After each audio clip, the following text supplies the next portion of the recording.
Ok, pues Romanos 16 vamos a ver, entramos en el último capítulo ya de Romanos, estamos muy cerca de terminar, no vamos a terminar hoy todo el capítulo, pero vamos a ver la primera mitad, vamos a ver los primeros versículos del capítulo 16. A través del libro de Romanos hemos visto esencialmente dos cosas. Hemos visto, uno, ¿qué es el Evangelio? La parte doctrinal, por decirlo de alguna manera. Y después, ¿cómo podemos aplicar el Evangelio? La parte práctica del Evangelio, porque Pablo no quería nada más que los romanos se queden con el intelecto. Pablo quería que esta fuera una palabra viva, que transformara sus vidas. Y así es la palabra de Dios, hermanos. No puede ser solamente el intelecto, tiene que ser una palabra viva que transforme nuestro caminar, que nos santifique, que nos haga amar de una manera diferente, que nos haga caminar y vivir de una manera diferente. Entonces, los primeros capítulos del 1 al 11 vimos lo doctrinal, los capítulos del 12 al 15 vimos lo práctico, y el capítulo 16 es un apartado especial del libro, y esto es lo personal de Pablo. Vienen salutaciones, vienen indicaciones específicas. Entonces podemos decir que es la parte personal de la carta para el apóstol Pablo. Y el día de hoy vamos a ver la primera mitad de este capítulo 16. Le he titulado Siervos e Hijos, ya que veremos que Pablo se toma un tiempo para recordar y saludar a sus compañeros que han servido con él, hermanos que son muy amados para él, y resalta dos cosas esencialmente. La primera cosa que resalta es cómo algunos han servido para Cristo. Y la segunda cosa que resalta es cómo algunos son ahora una nueva criatura en Cristo. Y resalta la identidad que tenemos en Cristo. Entonces vamos a ver estas dos partes. Servir a Dios, sin embargo encontrar nuestra identidad en quiénes somos en Él. Y creo que este es un tema importante porque muchas veces como creyentes forjamos una identidad de quiénes somos en lo que hacemos. Y eso lo hacemos fuera de la iglesia. Mi identidad muchas veces la encuentro en el título que tengo, está allá colgado en la pared de mi oficina. A veces mi identidad la encuentro en el dinero que cargo en mi cartera, en los lugares a los que puedo asistir. Y encontramos nuestra identidad en muchas cosas, en lo que estudié, a lo que me dedico. Pero debemos encontrar nuestra identidad como hijos de Dios, ¿sí? Incluso en la iglesia, a veces encontramos nuestra identidad en lo que hacemos para Dios y no en lo que Dios hizo por nosotros. Decimos, yo he hecho esto, yo he servido en esto, he participado en tal y tal ministerio, como cartas, ¿no?, de recomendación. Y encontramos nuestra identidad a veces únicamente en lo que hacemos para servir a Dios, pero en realidad esa es nada más una parte muy pequeña de quiénes somos.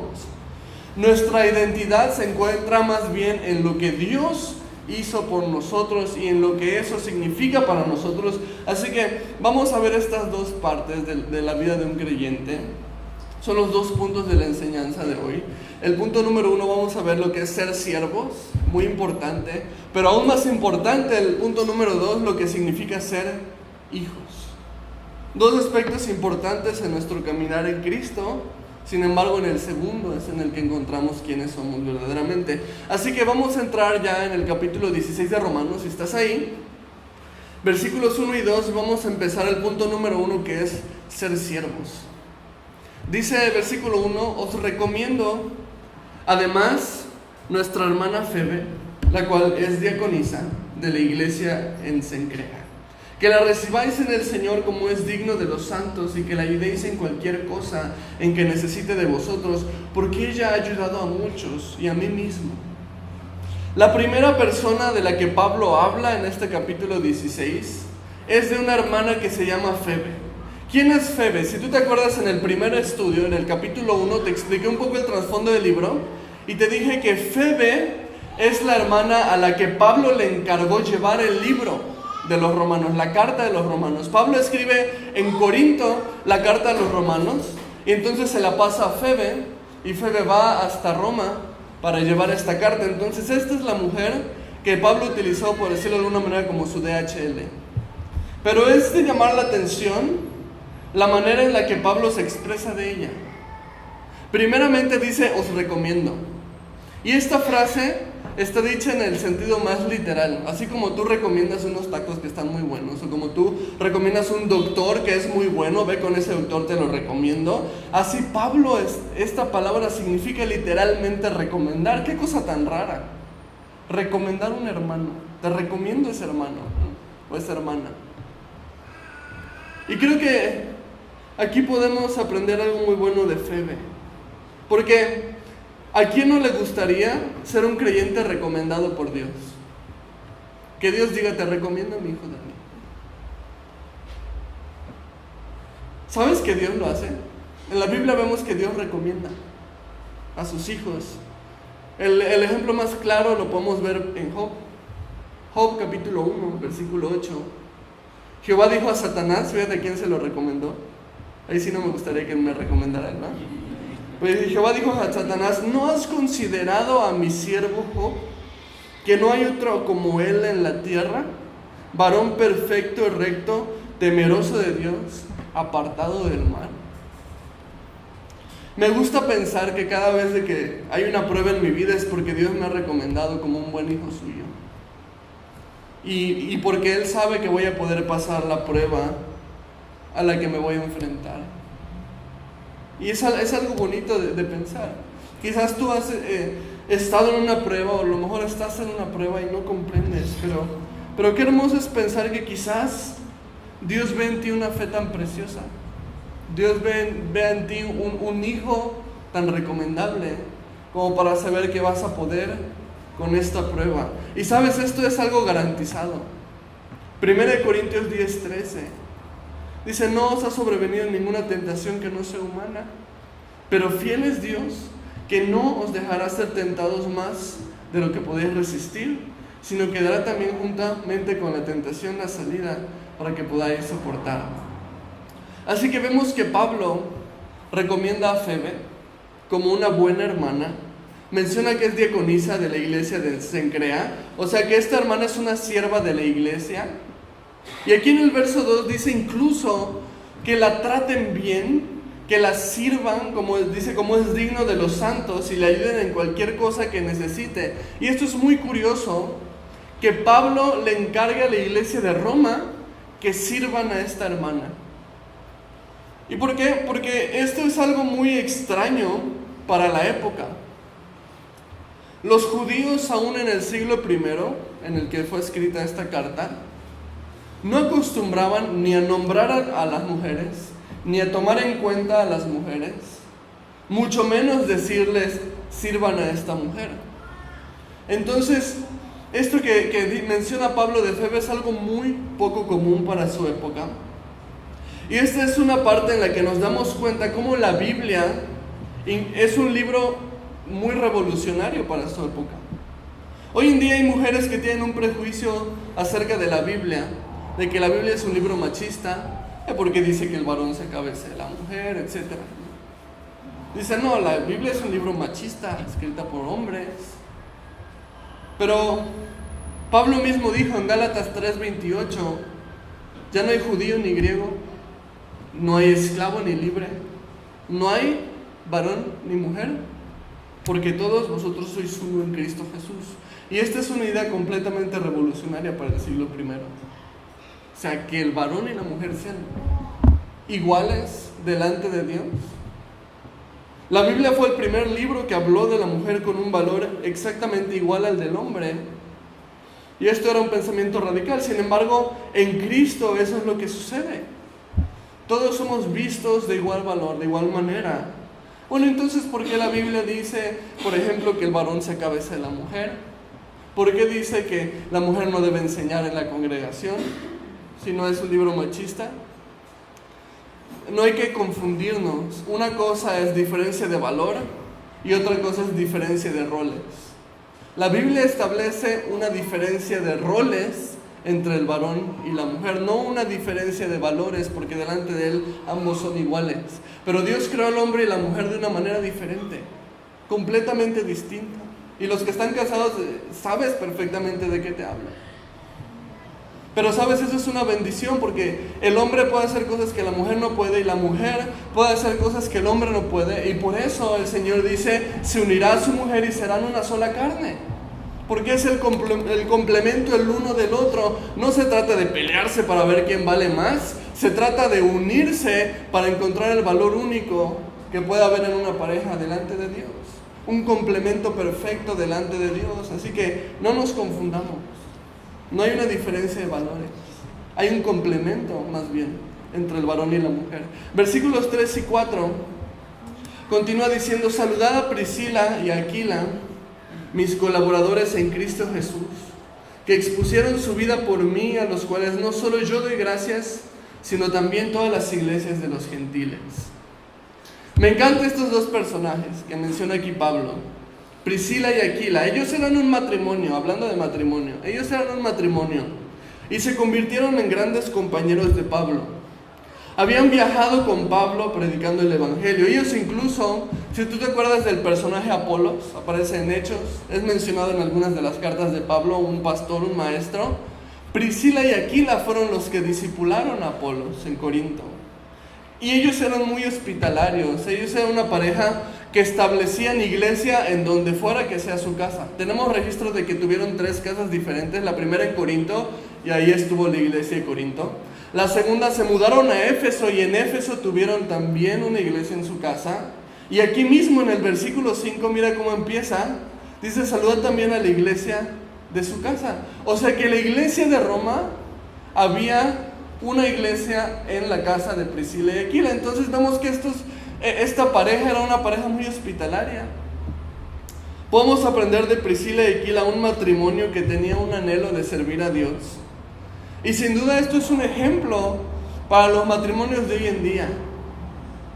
Hoy en día vemos mucho que la mujer desea servir a Dios, pero por lo general el varón está muy apático a las cosas de Dios. El varón en la época de hoy es muy dado a ser de doble ánimo. Pero hay una bendición muy especial cuando un matrimonio desea servir a Dios.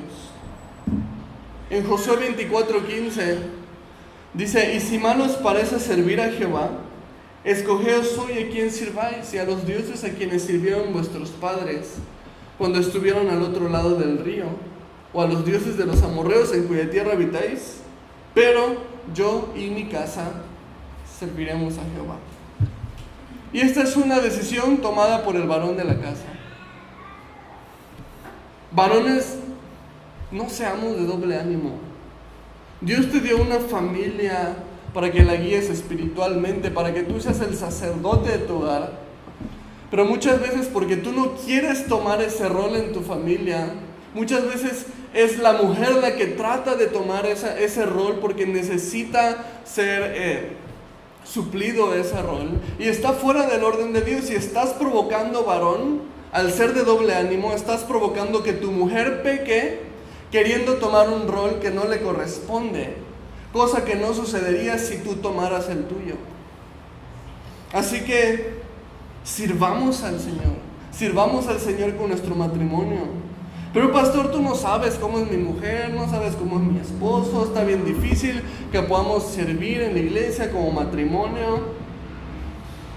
Comprendo que el matrimonio es complicado y está lleno de pruebas, sí. Pero hay algo más que podemos aprender de esta pareja, Aquila y Priscila. La manera en la que Pablo los conoció está en Hechos 18:2. Y fíjate en qué condiciones estaban Priscila y Aquila.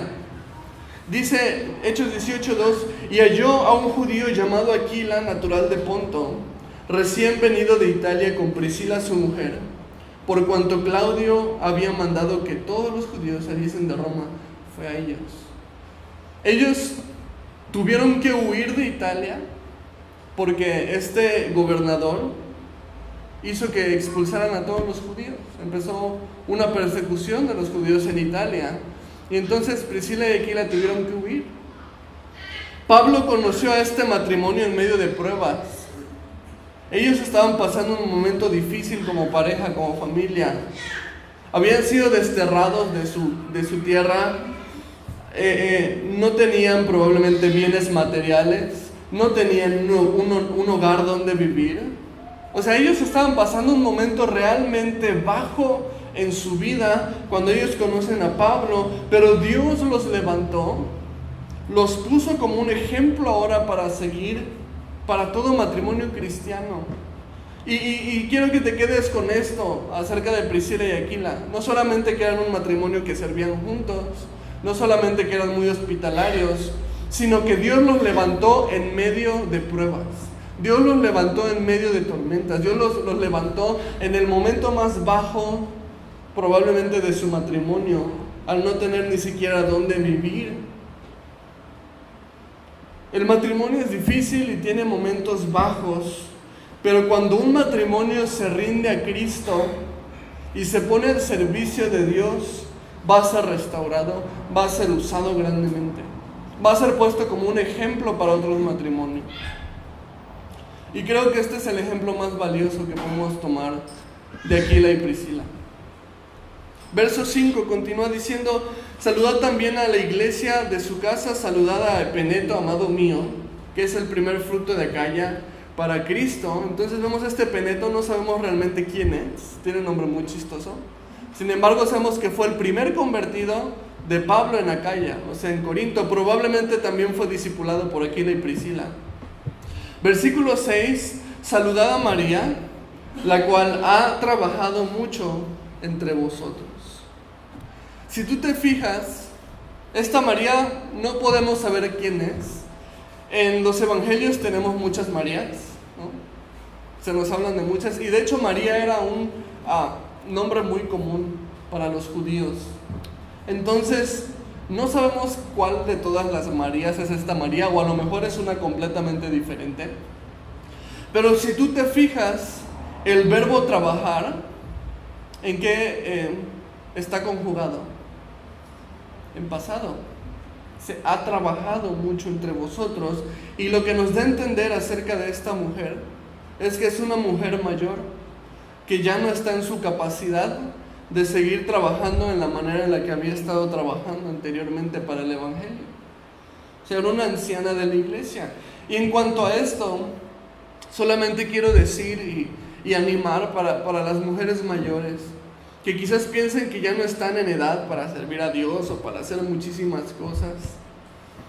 A lo mejor te puedes sentir muy limitada o limitado físicamente para ir a misiones o para hacer muchas cosas, pero el rol que tú tienes dentro de la iglesia todavía es súper importante, y aún hay muchas maneras en las que Dios desea utilizarlas para servirlo. Tito 2, versículos 3 al 5 nos dice específicamente cuán valioso es el servicio de las mujeres mayores en la iglesia.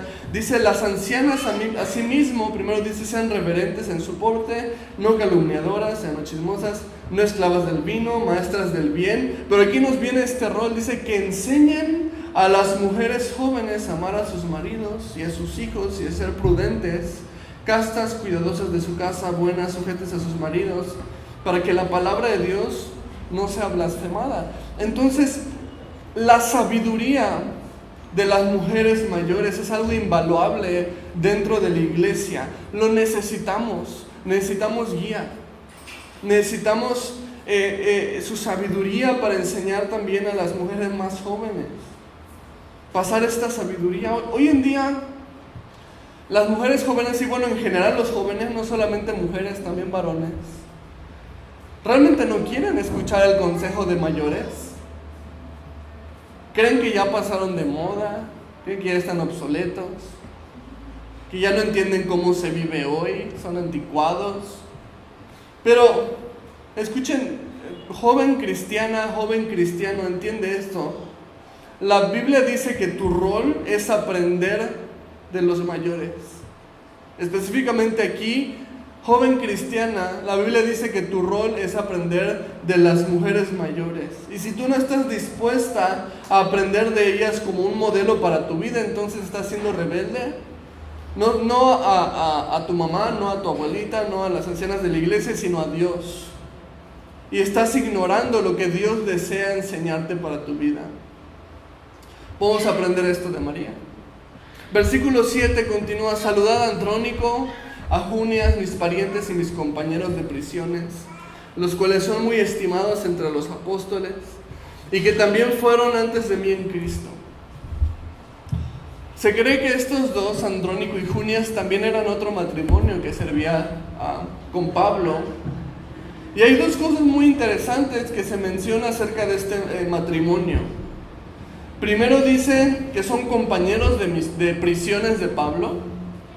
Ahorita vamos a hablar de eso. Y después dice también que son muy estimados entre los apóstoles. O sea que eran personas muy cercanas a los discípulos de Jesús.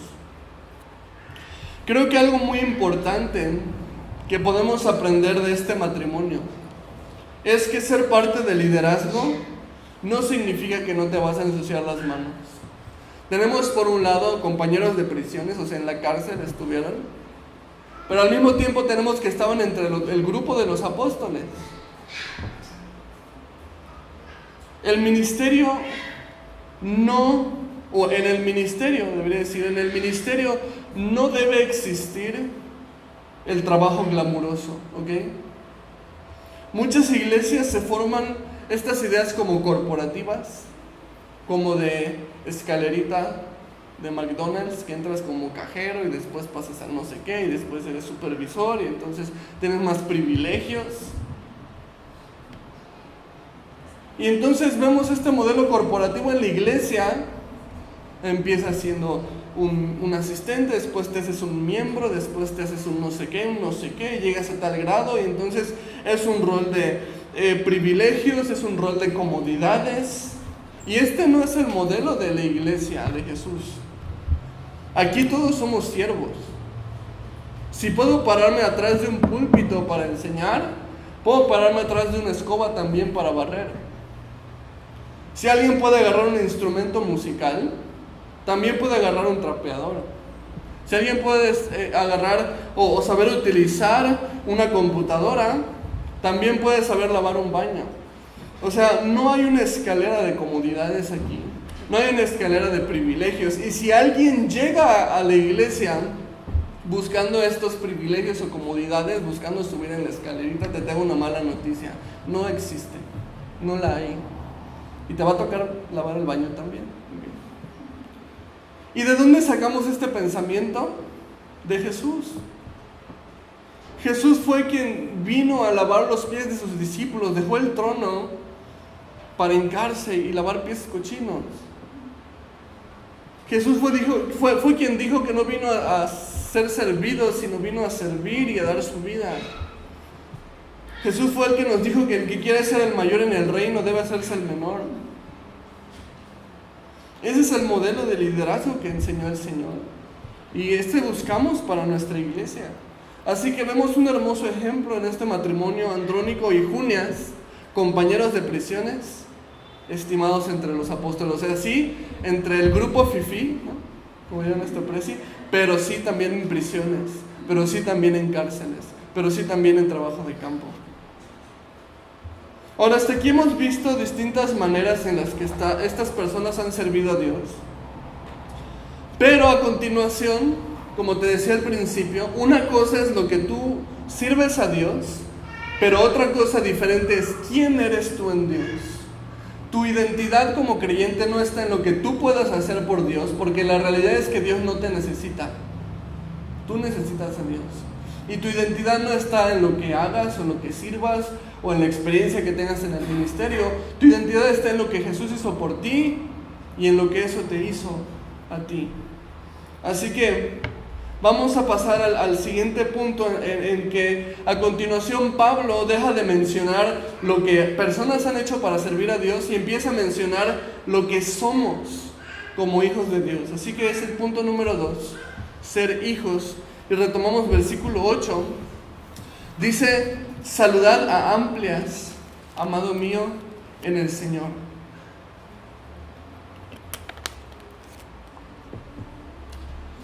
Lo primero que llama la atención de Amplias es que Amplias era el nombre de un esclavo. Se sabe culturalmente que esto era un nombre que pertenecía a un esclavo. Así que Amplias, a pesar de que era un esclavo, es interesante, porque en Cristo, tanto el esclavo como el amo eran motivados a tratarse de la misma manera los unos a los otros. La carta de Pablo a Filemón fue una carta precisamente en la que Pablo le exhorta a Filemón que tiene que recibir a su esclavo Onésimo como a su propio hermano. Y eso también era un pensamiento radical. Vemos Filemón 1, 15 y 16. Porque quizá para esto se apartó de ti por algún tiempo, dice Pablo a Filemón, para que le recibieses para siempre, no ya como esclavo, sino como más que esclavo, dice, como hermano amado, mayormente para mí por cuanto más por ti, tanto en la carne como en el Señor. Entonces, fíjate qué pensamiento tan radical. También hay personas que critican a la Biblia porque habla de esclavitud, ¿no?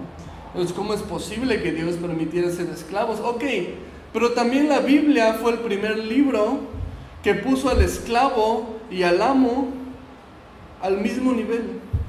Al mismo nivel. Fue el primer libro que habló de la igualdad entre el esclavo y el amo. Así que la Biblia no solamente es el libro más antiguo en declarar la igualdad entre hombre y mujer, sino también la igualdad entre esclavo y libre. La identidad de un esclavo cristiano era hermoso, porque era transformada. Y sabes, podemos aprender esto de Amplias. Él era un esclavo, sin embargo, Dios transformó su identidad ahora como hijo de Dios, y ser esclavo ya no era lo que definía su identidad. Su identidad ahora estaba en que él era un hijo de Dios. Y se le motivaba a su amo a tratarlo como su propio hermano. ¿Sabes? Dios no le interesa lo que tú eras antes de conocerlo. A Dios le interesa lo que eres ahora que lo conoces. Y esto es algo maravilloso de la gracia de Dios. A veces es tan difícil soltar nuestro pasado porque sabemos qué hemos hecho, sabemos qué clase de persona hemos sido anteriormente.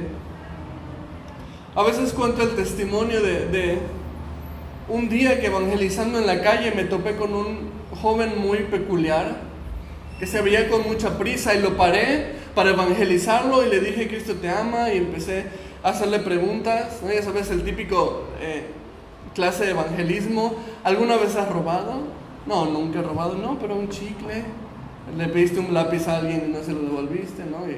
Sí, ¿cómo se llama? Ladrón. Y lo vas llevando para que se dé cuenta que ha pecado y que necesita a Dios. Y cuando llegas a la pregunta, ¿alguna vez has matado? Todos te dicen, no. Y tú le dices, ajá, pero Jesús dijo que el que odia a su hermano es culpable de muerte. Cuando yo le pregunté a este hombre, ¿has matado alguna vez? Él me dijo, sí. Y resulta que este hombre que estaba evangelizando era un sicario. Y acababa de dejar a alguien muerto a la vuelta de la esquina. Y mis rodillas empezaron a temblar. Dios te bendiga.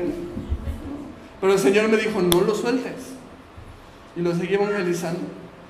Ya supe que era inútil hacerle saber que él era un pecador, porque él ya lo sabía muy bien. Él ya sabía muy bien que era un pecador. Entonces me quedó hablarle de la gracia y del perdón de Dios. Que Dios podía perdonarlo, que Dios podía salvarlo, que Dios podía limpiarlo. ¿Y sabes qué me dijo? No te creo. No te creo. Él había matado ya a tantas personas. Era un joven, a lo mejor ahorita tendría, en aquel entonces tendría unos 25 años, como la edad que yo tengo ahorita. Había matado ya a tanta gente. No me creyó. No me creyó que Dios lo podía perdonar, limpiar, rescatar y hacerlo una nueva criatura. No me creyó y se fue condenado. A veces esa es nuestra vida. Vivimos condenados por lo que fuimos antes, por lo que hemos hecho antes, por quienes hemos lastimado anteriormente. Pero tu identidad ya no es definida por quién eras antes, sino por lo que Dios ha hecho ahora en tu vida. Así que te tengo estas buenas noticias. Tus errores del pasado no definen quién eres, sino la misericordia presente de Dios es lo que define quién eres. Y ahora puedes servir libremente a Dios y acercarte confiadamente a Dios, y estás seguro de que vas a recibir gracia, misericordia, perdón, amor. Un dato curioso acerca de este esclavo, Amplias. Fue encontrada una tumba, de las tumbas más antiguas, de las catacumbas. ¿Ya has escuchado las catacumbas? Los lugares donde los cristianos enterraban a sus muertos. Y en algunas ocasiones se utilizó para hacer reuniones clandestinas cuando el cristianismo era prohibido. Una de las catacumbas más antiguas que se encontraron tenía el nombre de Amplias. Y esta tumba estaba decorada, estaba adornada, como si hubiera sido un personaje muy prominente para la iglesia de aquel entonces. Y te digo esto porque este hombre era un esclavo. Era un esclavo, pero su entierro fue de honor, fue de gran estima para las personas de la iglesia.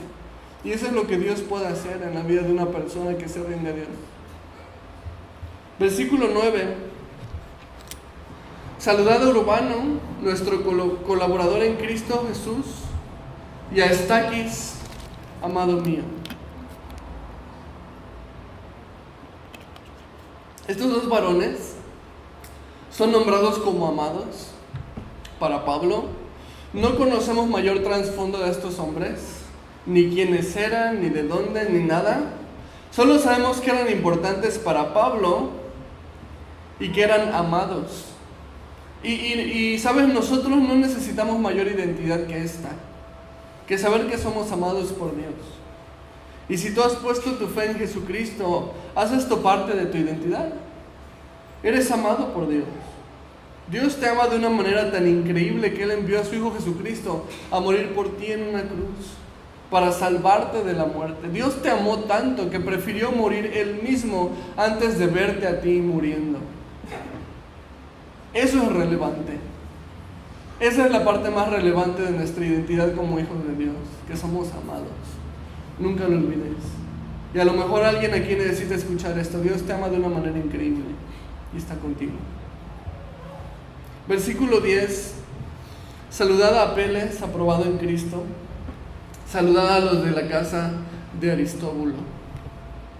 Me encanta la manera en la que menciona a Apeles, porque lo dice aprobado en Cristo. La palabra aprobado es del griego dokimos y nos habla de alguien que fue puesto a prueba y fue hallado puro, fue hallado aceptable. Y me encanta esto porque Dios nos ha hallado aceptables a ti y a mí. Sin embargo, no fuimos nosotros los que fuimos puestos a prueba para ver si éramos aceptables o puros. Dios probó a su Hijo Jesucristo por nosotros. Si nosotros hubiésemos sido puestos a prueba por Dios para ver si resultábamos aceptables y puros, hubiéramos salido culpables. Hubiéramos salido culpables. Romanos 3:23 dice: por cuanto todos pecaron, están destituidos de la gloria de Dios.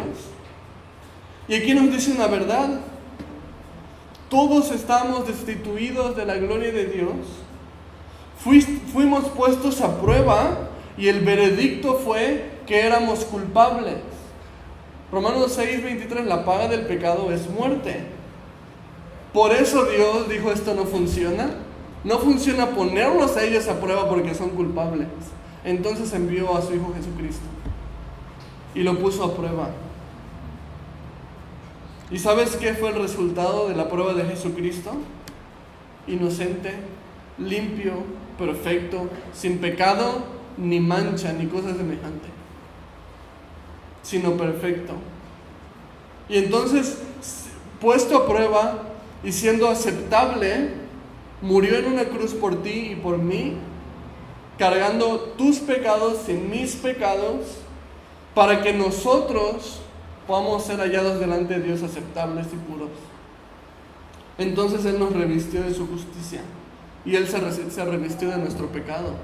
Y ahora somos presentados delante de Dios, así como vemos a este hombre, aprobado, perfecto, sin pecado ni mancha. Así es como nos ve Dios. que yo soy contado como perfecto, que yo soy contado como puro. No, pastor, no me conoces. Tienes razón, no te conozco, pero conozco a quien murió por ti. Y Él es puro y sin mancha, y Él te ha revestido de su justicia. Son maravillosas noticias la gracia de Dios. Así que hay que dar gracias a Dios por Jesucristo, que fue probado por nosotros y aprobado por nosotros para que nosotros podamos ser aprobados delante de Dios. Y esto, sin duda, tiene que ser nuestra identidad como creyentes. El mismo verso 10 también nos menciona unos saludos para la casa de un tal Aristóbulo. La historia universal nos habla de este Aristóbulo. ¿Sabes quién era Aristóbulo? Curioso, era el hermano de Herodes Agripa. ¿Te acuerdas de Agripa, el rey Agripa? Que fue presentado Pablo y predicó el evangelio, y Agripa le dijo: Pablo, por poquito me persuades de ser cristiano. ¿Te acuerdas de Agripa? Y tú dices: chin, Pablo falló, estuvo a punto de convertir a Cristo a Herodes Agripa. No falló, porque el mensaje no era para él, el mensaje era para su hermano Aristóbulo, que escuchó la predicación de Pablo y que lo vemos aquí en la iglesia de Roma como cristiano. ¿Te imaginas qué impresionante? Al parecer Pablo no convenció al rey Agripa de ser cristiano, pero sí convenció a la familia de su hermano de ser cristiano. Y es súper curioso las maneras en las que Dios obra. Entonces vemos aquí, Pablo manda saludos a este Aristóbulo, bueno, a la casa de Aristóbulo. Algunos creen que los de su casa sí eran cristianos y Aristóbulo no era cristiano. Puede ser también, pero de cualquier manera esta familia fue salva. Gracias a Dios, porque siempre obra en todas las cosas, aunque no siempre de la manera que esperamos. Pero Pablo creyó que tenía que testificar a Agripa, y resulta que fue la familia de su hermano quien recibió el mensaje. Versículo 11: saludad a Herodión, mi pariente, saludad a los de la casa de Narciso, los cuales están en el Señor. Dato curioso de Herodión, no sé si te suena similar este nombre a algún otro nombre que veas en la Biblia, pero todos los estudiosos afirman que este hombre Herodión era pariente de la familia herodiana, o sea, de los Herodes. Probablemente era pariente también de Aristóbulo, por eso los pone juntos en los saludos. Entonces es bien interesante lo que Dios hizo en la iglesia primitiva. Tenemos aquí un nombre más que está relacionado con la realeza, con los gobernantes, familia de Herodes. Y esto nos deja ver la gran diversidad que había en la iglesia primitiva. Habían ricos, pobres, vimos que hay esclavos, hay libres, vemos que hay gobernadores o familiares de gobernadores dentro de la iglesia, judíos, gentiles. Y esto nos enseña algo bien importante. El evangelio traspasa toda barrera social, traspasa toda barrera cultural, toda barrera económica. Y es hermoso que podemos hacer un lado clases sociales, podemos hacer un lado diferencias culturales para adorar al mismo Dios. Y esto es algo que solamente Dios puede hacer. Y si hay alguien que pone barreras sociales, económicas en el cuerpo de Cristo, eso no viene del Señor. Doy gracias a Dios porque en nuestra iglesia tenemos todo tipo de personas también, y eso amo también de nuestra iglesia, ¿sabes? Porque lo que tenemos en Cristo no es una clase social, una profesión, una cultura. Lo que tenemos en común es Cristo, y eso es lo único que necesitamos en común. También es mencionado aquí un hombre llamado Narciso. En realidad no sabemos nada acerca de este hombre, salvo que Pablo afirma que este hombre está en el Señor. Y aquí la palabra estar también puede significar tener, ¿ok? Así que él está en el Señor y tiene al Señor. Y ¿sabes qué tranquilidad es el hecho de que nosotros también estamos en el Señor? Y nosotros también tengamos al Señor de nuestro lado. Porque sin duda Él desea ser parte de nuestra identidad como creyentes. que sepamos que Él está con nosotros, que estamos guardados, que estamos protegidos por Él, que donde sea que nosotros vayamos, Él está porque Él lo prometió así de esa manera. Y quizás hay alguien aquí que necesita escuchar esto también. Dios está contigo, nunca te ha abandonado, nunca te va a abandonar. Es parte de tu identidad ahora. El Señor está contigo donde quiera que tú vayas y donde quiera que tú estés puedes encontrar en el Señor tu refugio y puedes encontrar en el Señor tu socorro. Jeremías 20:11 dice: mas Jehová está conmigo como poderoso gigante.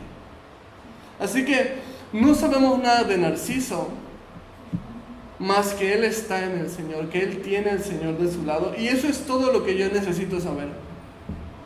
Que nadie se acuerde de mi nombre está bien. Que nadie sepa lo que hago está bien.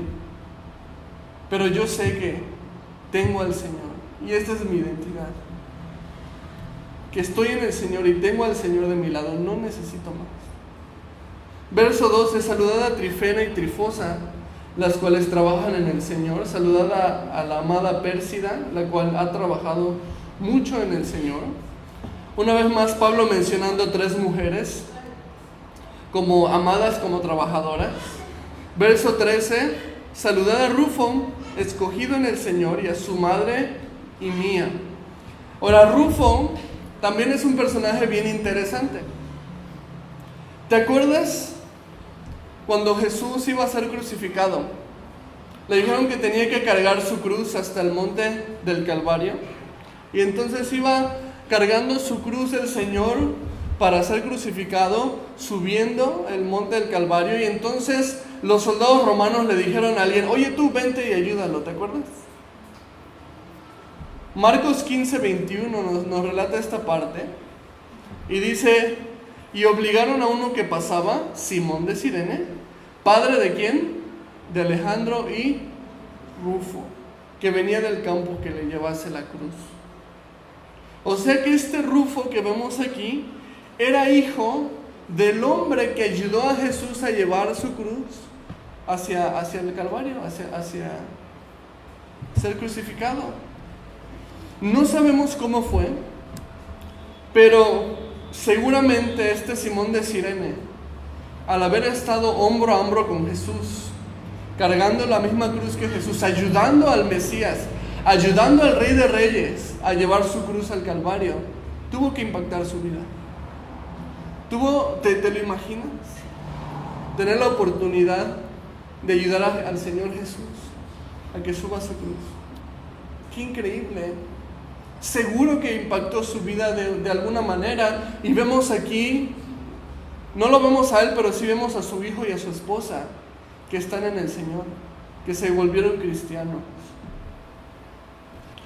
Ahora me gusta el título que Pablo le da a Rufo, porque le dice: escogido en el Señor. Y definitivamente esto es parte de quienes somos en Cristo. Somos escogidos en Él. Dios nos ama tanto que aún desde el vientre de nuestra madre nos escogió para ser suyos. Ciertamente nadie vino a Dios porque hayamos buscado a Dios o porque hayamos encontrado a Dios. Dios nos buscó y Dios nos encontró y nos salvó. Hay quienes dicen: no, es que yo estaba en la búsqueda de Dios y pues topé con la iglesia y vine. Perdóname que te corrija, tú no estabas en la búsqueda de Dios, Dios estaba en la búsqueda de ti y te encontró. Primera de Juan 4:19 dice: nosotros le amamos a Él porque Él nos amó primero. Así que esto es quienes somos en Dios. Somos escogidos, somos amados. Ahora nosotros le amamos también a Él, pero solamente porque Él nos amó primero. Porque cuando no lo buscábamos, Él nos buscaba. Cuando no pensábamos en Él, Él pensaba en nosotros. Cuando no lo amábamos, Él nos amaba. Y esa hermosa palabra que Pablo le da a Rufo: Rufo, escogido en el Señor. Así eres tú también, Dani, escogido en el Señor. Versículo 14 y 15. Saludad a Síncrito, a Flegonte, a Hermas, a Patrobas, a Hermes, a los hermanos que están con ellos. Saludad a Fiólogo, a Julia, a Nereo, a su hermana Olimpas y a todos los santos que están con ellos. Aquí termina Pablo con las salutaciones finales de la carta. Aún nos queda un tramo pequeño que estudiar, lo vamos a ver la próxima semana. Pero en el estudio de hoy hemos visto dos partes de las salutaciones de Pablo. Primero vimos a Pablo mencionando lo que algunos han hecho sirviendo a Dios, pero después vemos a Pablo mencionando lo que otros son en el Señor. Y no debemos confundirnos con esto. No somos o no ganamos algo por lo que hagamos. Últimamente Dios no necesita que hagamos nada por Él. Y si aún nosotros nos rehusáramos a alabarle, Jesús dijo, aún las rocas levantarían su voz y alabarían. Entonces, sabiendo que Dios no te necesita, sabiendo que Dios no me necesita, Dios no necesita que le eches la mano sirviéndole en la iglesia, Dios no necesita una mano. Entonces, ¿qué queda de quiénes somos? Lo que Él hizo por nosotros, no lo que tú puedas hacer por Él, sino lo que Él hizo por ti. Eso es quién eres tú. Y en respuesta a eso lo servimos, y en respuesta a eso lo adoramos.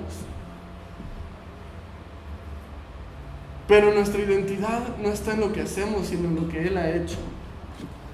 Dios nos ha amado tanto que envió a su Hijo Jesús a morir por nosotros.